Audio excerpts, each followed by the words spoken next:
學好本身就係自己有福分，自己就係個得益者。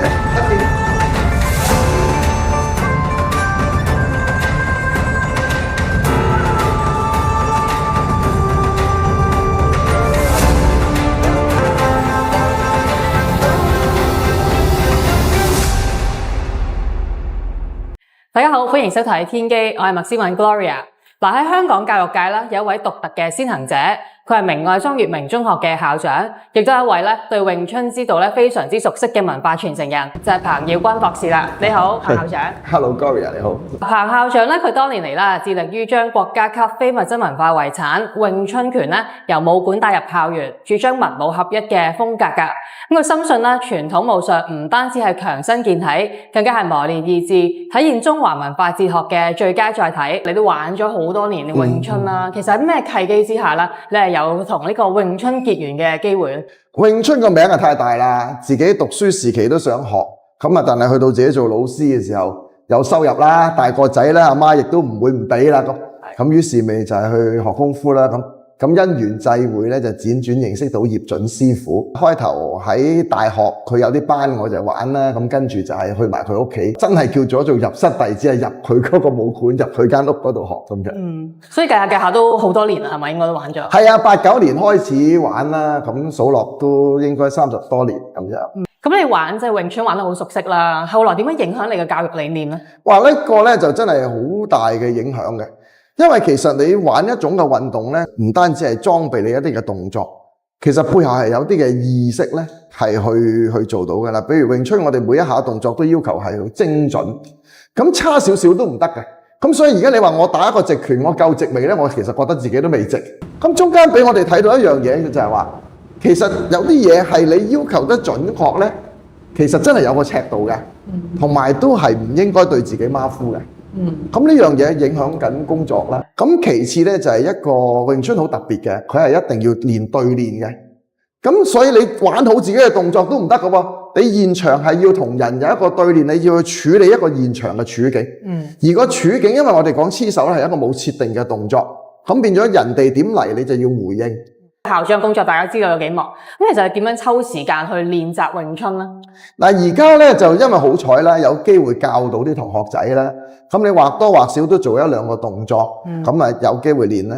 咁如果我自己工餘嘅時候咧，有一排比較清閒啲，咁咪自己喺屋企做下啲散手啊。咁而家呢度我哋多咗間武館嘅，咁有時都會上嚟啊，等下啲同學仔嚟啊，咁佢未嚟之前咪自己喺度喐下啦咁樣。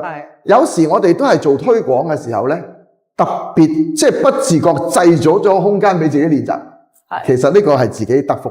咁你知教學上面係好多時都係坐喺課室入邊啦，即係可能係比較係文職教育嘅。咁但係而家成日你加入埋呢個武術嘅鍛鍊落去，其實你覺得係咪可以互補不足？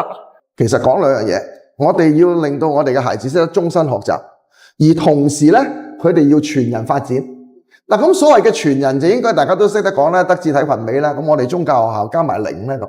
如果加入一啲嘅運動對自己嘅幫助，肯定係好啲嘅。我哋香港而家都話鼓勵咧，希望我哋每日有60分鐘中強度嘅運動。如果有間學校咧，佢個體育時間去到佢嗰個總課時嘅1/3咧，佢啲成績就會自然提升。咁呢啲都係我哋學校搞 brain-based learning咧，我哋知道嗰個腦原來係需要兩邊平衡。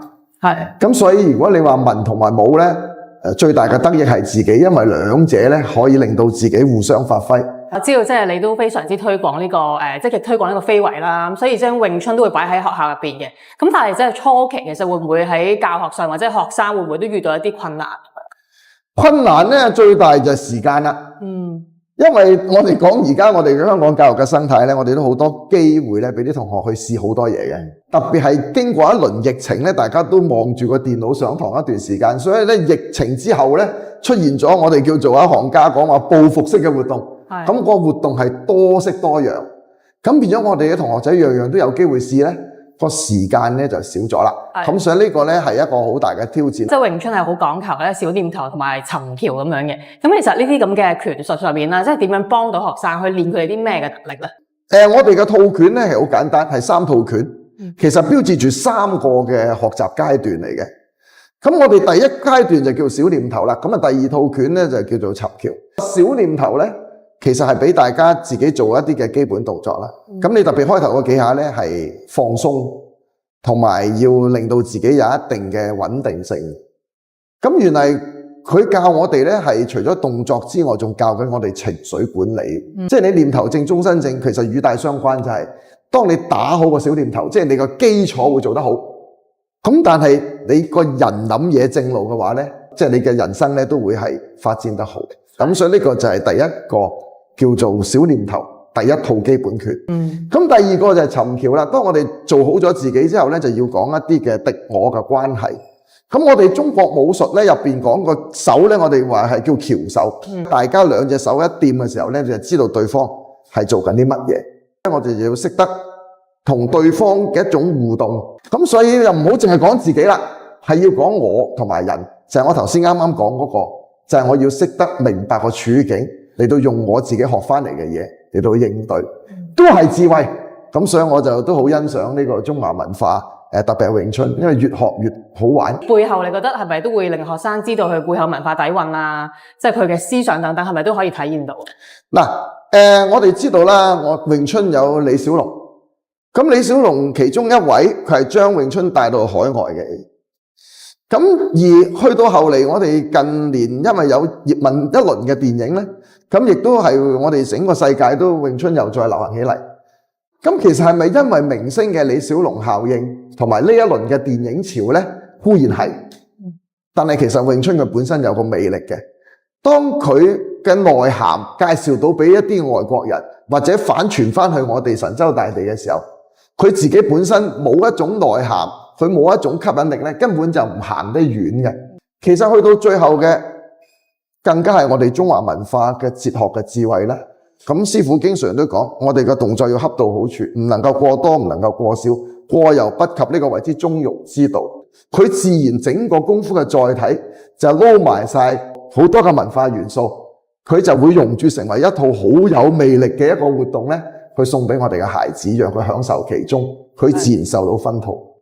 但而家學生其實咧，即係都所謂 Z 世代啦，其實可能個個都玩電話、玩手機為主嘅。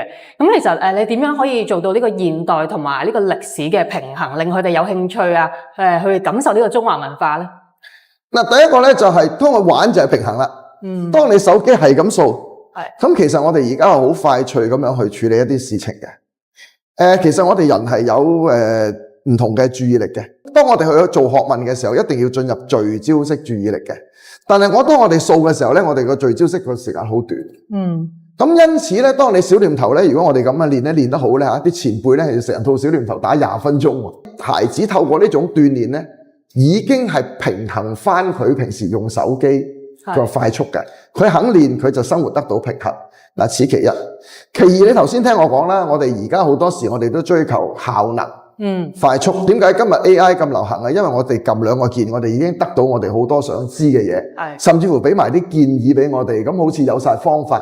呢個就係一個目標為本，我哋都希望快速。詠春本身佢就係力求快速，力求效能。特別係當詠春嘅出現，係原先個故事就話嚟自一位女孩子要同一個大漢子去打鬥嚟到去拒婚啊嘛。咁你個氣力一定唔夠嘅。咁所以你一定要盡快短時間去處理到呢場打鬥，咁都係以個最後嘅效果為本嘅。咁所以詠春呢一種佢本身嘅智慧咧，都同而家我哋去力求一種嘅講效能啊一個社會咧，其實係配合嘅。不過佢有一樣更好嘅就係話喺效能之中，我哋要識得解難。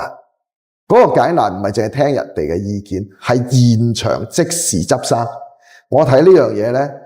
啱啱好就補翻而家呢個世代佢一個嘅快嗰個文化，冇錯啦。咁變咗佢一出現嘅時候咧，佢唔會拉扯，係互補。我哋近年都成日聽非遺項目啦，所以好多時都會即係擺咗入去校園入邊嘅。咁你覺得其實政府同學校應該點樣合作啊？可以令到咧即係呢件事啦，唔會係過流於表面或者係即係表演形式啊咁樣。去到表演形式咧，即係簡單嚟講係比較膚淺啦。我哋而家搞教育，我哋需要咧喺呢個位去諗嘅。咁政府咧，佢都有我哋一個中華文化嘅推廣嘅津貼咧，就俾到學校嘅。問題就係話我哋喺坊間揾唔揾到有呢份 passion 嘅一啲嘅嗰個項目嘅專家或者師傅。然之後，我諗嗰啲佢哋都唔係好講錢嘅，佢都好願意自己有一身嘅技藝咧，佢係會即係想同大家分享，然之後傳俾下一代。咁係咪有咁嘅機緣去揾得到，或者你哋主動去接觸，於是揾到好多相關嘅呢方面嘅一啲嘅學家？咁我哋老師難㗎噃，咁所以政府會唔會喺呢方面係有一啲呢方面嘅介紹，或者係製造一啲嘅機會，讓大家有見面啊，有啲茶聚啊咁樣。咁當佢同學校接觸咗嘅時候，咁學校咪直接去揾嗰啲師傅，再進入校園，細節點學再傾咯。但係個途徑咧，我覺得政府可以呢方面咧係多做。嗱，我知彭校長其實你都即係寫咗一本著作啦，寫本書係關於即係詠春嘅。咁其實你覺得即係學術角度去睇啦，即係詠春嘅系統啦，同埋佢嘅理論，咁對佢嘅傳承有啲咩意義？嗱，呢樣咧就葉問宗師已經做得好好俾我哋睇。所以我頭先講到話當李小龍佢將嗰個嘅功夫咧係帶咗去外國，其實葉問師傅佢教功夫嘅時候咧，佢已經有一種想法，就係功夫越簡單越好。葉問師傅亦都話細路唔好咁早學啦，11、12歲嘅咁點解啊？佢想佢有足夠嘅理解力。咁所以詠春由葉問宗師一路帶俾我哋嘅時候咧，佢都係帶有學理色彩。咁所以你而家今時今刻去到世界各地，你睇下唔同嘅網頁，好多人已經就住詠春咧有好多個論著，其實都係同阿師祖佢原先點教係有關係嘅。佢自己包括咗我哋一種傳統嘅武術啦，包括咗一啲嘅幾何力學啦，包括咗一啲嘅心理一啲嘅反射啦，咁甚至乎我哋近年學校用腦基礎教學，我哋睇到佢好配合嘅。咁所以佢本身根本就係一套好豐富嘅理論。嗱，我知而家其實即係校長你都話啦，你都收咗唔少徒弟啦喺學校入邊。咁其實嗱，當我哋5年後啦再翻嚟嘅時候，你希望喺佢哋身上睇到一種乜嘢嘅中國文化氣息咧？我哋睇見我哋嘅師傅，或者我自己以前讀中文出身，嗰啲老師都係有足夠嘅學養嘅時候咧，佢嘅文化氣質就自然好中國化。佢未必係講嘢好文縐縐，不過佢嘅講嘢想法啦、個人嘅義氣、嘅態度啊、情韻啊，佢滲透咗落去嗰個文化環兒嗰度。咁所以當啲同學仔佢持續玩得幾年嘅時候，正常應該都可以變化到啲氣質嘅。起碼個人溫雅一啲啦。咁呢個係有一份嘅奢望啦。咁睇下我自己夠唔夠努力啦。睇下我哋嘅時間夠唔夠啦。亦都睇下大家嘅機緣。係。嗱，最後都想請教校長你啦，即係對於一啲可能新手嘅一啲中華文化傳承嘅即係推動者啦，可能佢哋想去推廣呢樣嘢，有啲咩建議俾佢哋，或者有冇啲 tips 俾佢哋咧？如果係玩功夫，就認認真真玩好佢。我覺得自己個直拳打得唔直，就俾多啲時間就練好佢。咁當你有機會去介紹嘅時候，倘若我自己都未練得好或者體會不深嘅時候咧，都好難好短時間去同人介紹到嘅。